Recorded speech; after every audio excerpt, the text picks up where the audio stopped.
Hey there everyone, welcome to this week's Market Update.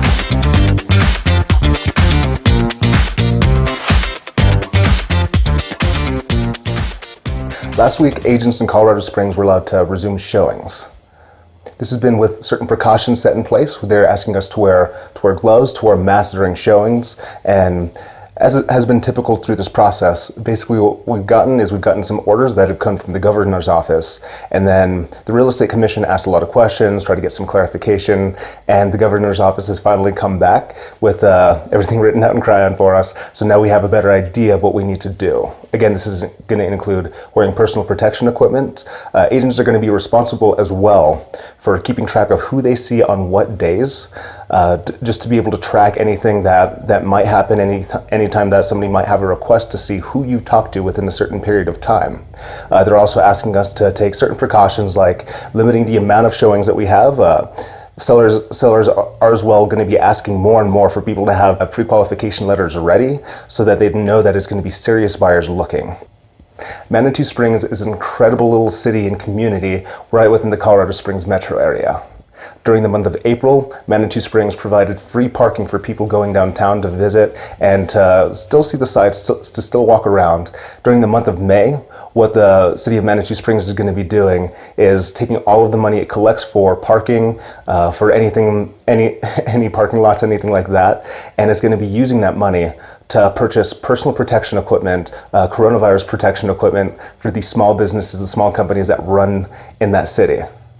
Colorado Springs was also ranked number 1 out of 300 metro areas according to Realtor.com. Now what this is based off of is how many people view different properties in different areas and ask for different notifications. Properties for sale in Colorado Springs received 2.5 times more views than the average property throughout the nation. In addition to that, half of all the properties during this crisis have sold within 28 days, which is 32 days faster than the average around the country. Now, as somebody who's introverted myself, I've had a little bit of an easier time adjusting to our current circumstances. But even just after a few weeks, I'm actually starting to feel the effect of long-term not really having contact. And people aren't the only ones who are affected. An aquarium in Japan is asking locals in the city and in the country to FaceTime with their spotted garden eels. The Sumida Aquarium in Tokyo, Japan has about 300 of these eels.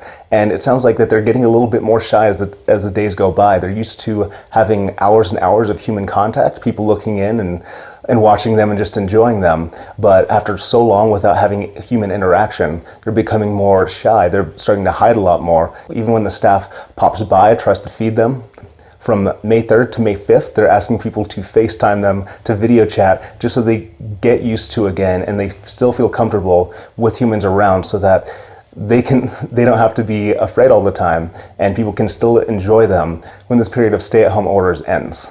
While Japan has found different ways to help out the eels that they have within their country, one man in Maryland found a slightly different way to express how he feels about the situation. A pilot in Maryland decided to take a little bit of a trip. He took 2 hours and a 194-mile flight path to spell out a certain message in the sky with his plane. The message read, COVID-19. These images can still be seen on certain aviation tracking websites, so I'll see if I can find a link to those. The pilot left from the Harford County Airport at 4:02 p.m. and landed in the same airport about 2 hours later at 5:51 p.m.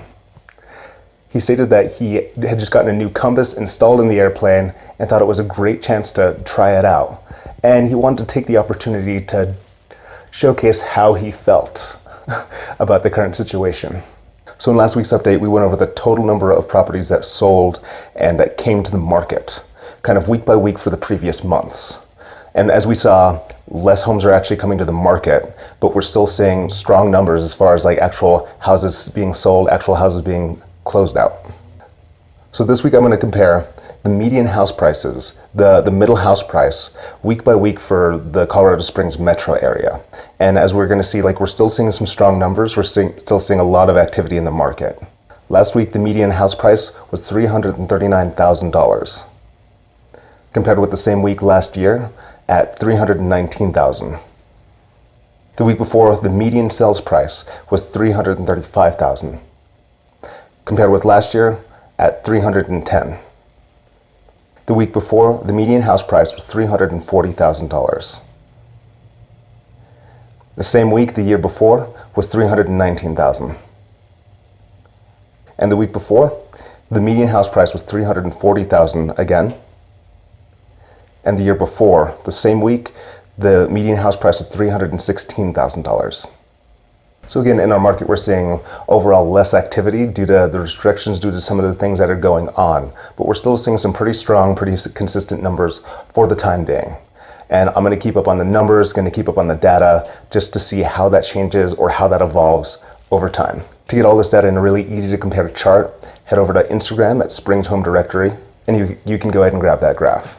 That concludes this week's market update, and thank you for watching.